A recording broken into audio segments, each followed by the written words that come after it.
নমস্কার বন্ধুরা, eternal truth YouTube চ্যানেলে আপনাদের সকলকে স্বাগত। কমেন্টে লিখুন জয় শ্রীকৃষ্ণ, শেয়ার করুন প্রিয়জনের সাথে। চ্যানেলটিতে যদি নতুন হয়ে থাকেন সাবস্ক্রাইব করুন আরও নতুন নতুন গল্পের জন্য। আজকের আধ্যাত্মিক কাহিনী। আজ আমরা জানব শ্রীকৃষ্ণ কেন গোপীদের কাপড় নিয়ে লুকালেন। বৃন্দাবনের সেই পবিত্র ভূমি, যেখানে প্রতিটি বৃক্ষ, প্রতিটি নদী, প্রতিটি বাতাসে মিশে আছে ভক্তি আর প্রেমের স্পর্শ। সেখানে একদিন ঘটে গেল এক অদ্ভুত ঘটনা, যা আজও মানুষকে ভাবায়। সেই সময় ভগবান শ্রীকৃষ্ণ তার বাল্যলীলা নিয়ে ব্যস্ত। গোপাল রূপে তিনি কখনো গরু চড়ান, কখনো বন্ধুদের সঙ্গে খেলেন, আবার কখনো গোপীদের সঙ্গে হাসি ঠাট্টায় মেতে ওঠেন। বৃন্দাবনের কিছু গোপী একদিন একটি বিশেষ ব্রত গ্রহণ করলেন। তাদের উদ্দেশ্য একটাই, শ্রীকৃষ্ণকে স্বামীরূপে পাওয়া। এজন্য তারা প্রতিদিন ভোরে উঠে যমুনা নদীর জলে স্নান করতেন এবং দেবীর কাছে প্রার্থনা করতেন। তবে তাদের মধ্যে একটি নিয়ম ছিল, তারা নদীতে সম্পূর্ণ নিরাবরণ হয়ে স্নান করতেন। তাদের বিশ্বাস ছিল, এইভাবে নিষ্কলুষ ও নির্লজ্জভাবে স্নান করলে ঈশ্বর তাদের মনোবাসনা পূরণ করবেন। কিন্তু তারা বুঝতে পারেননি, এখানেই ছিল একটি সূক্ষ্ম ভুল।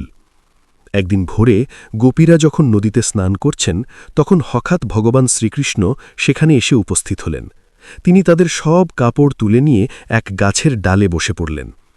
গোপীরা জল থেকে উঠে আসতে পারছিলেন না, কারণ তারা লজ্জিত। তারা অনুনয় করে বললেন, হে কৃষ্ণ, আমাদের কাপড় ফিরিয়ে দাও। শ্রীকৃষ্ণ মৃদু হেসে বললেন, তোমরা যদি সত্যিই আমাকে স্বামীরূপে পেতে চাও, তবে প্রথমে তোমাদের এই অহংকার ও ভ্রান্ত ধারণা ত্যাগ করতে হবে। গোপীরা অবাক হয়ে জিজ্ঞেস করলেন, আমরা তো ভক্তি নিয়ে ব্রত করছি, তাতে ভুল কোথায়? তখন শ্রীকৃষ্ণ বললেন, নগ্ন হয়ে স্নান করা নিজে পাপ নয়, যদি তা প্রাকৃতিক ও নির্জন পরিবেশে হয়।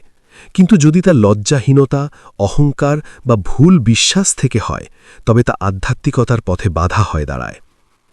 তোমরা ভেবেছ শরীরের সব কিছু ত্যাগ করলেই ভক্তিপূর্ণ হবে, কিন্তু প্রকৃত ভক্তি হল মনের পবিত্রতা, লজ্জা, নম্রতা এবং ঈশ্বরের প্রতি সম্পূর্ণ সমর্পণ।